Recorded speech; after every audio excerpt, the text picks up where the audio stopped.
Il est nécessaire pour nous, dès le début et avant de considérer plus avant la voie céleste, d'avoir bien en vue la finalité de cette voie céleste à laquelle nous sommes appelés.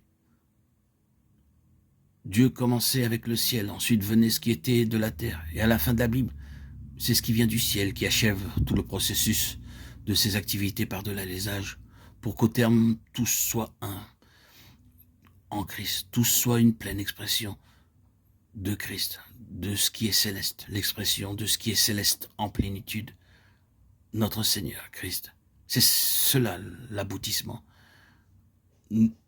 Pour commencer, les cieux gouvernent tout. Livre de la Genèse chapitre 1. Comme c'est le cas dans la nature, ainsi en est-il pour les choses de l'esprit. Tout est gouverné par les cieux et la terre et tout ce qui est terrestre doit avoir un lien avec cela et répondre à ce qui est céleste. Considérons-le comme une vérité spirituelle. Ce qui est vrai dans le domaine naturel de la création est aussi une expression de la pensée de Dieu. Cela signifie que tout comme ce monde et cette terre sont gouvernés, contrôlés par des forces et des corps célestes, et que s'ils déviaient de cette relation avec ces corps célestes ou de leur trajectoire, ils se désintégreraient, se gèleraient ou se consumeraient, cessant de fonctionner comme un tout organisé. De la même manière, c'est vrai aussi spirituellement. La Bible, tout entière, est catégorique sur ce fait. Ce qui est ici-bas a un rapport avec ce qui est dans le ciel, et tout vient du ciel, et doit répondre au ciel, et s'ajuster par rapport au ciel.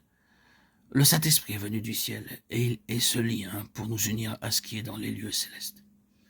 Ces choses ne sont pas juste des idées abstraites, ce sont des facteurs qui sous-tendent tout ce que nous avons dans la révélation divine des Écritures.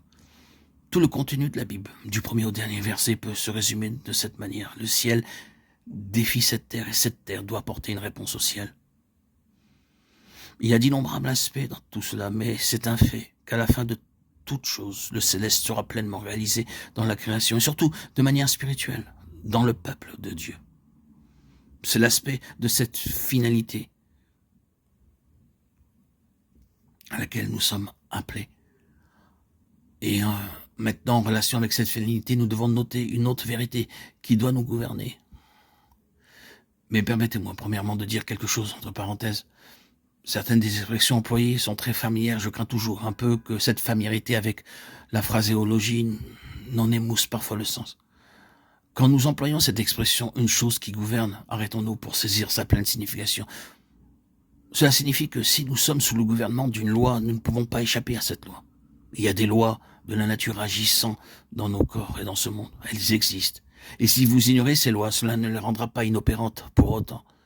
Vous trouverez qu'à la longue, elles agiront et qu'en définitive, vous serez mis de côté. Mais ajustez-vous à elles et cela signifiera votre salut et donnera du sens à votre vie. Elles gouvernent, que vous l'aimiez ou non. Par exemple, ce qu'un homme aura semé, il le moissonnera aussi. Galates 6:7. C'est une loi. Vous ne pouvez pas y échapper. Il y a de nombreuses lois comme celle-là. Ainsi, quand nous parlons d'une loi ou d'une vérité qui gouverne, c'est quelque chose d'établi par Dieu dans son univers et il est préférable de le découvrir et d'obéir.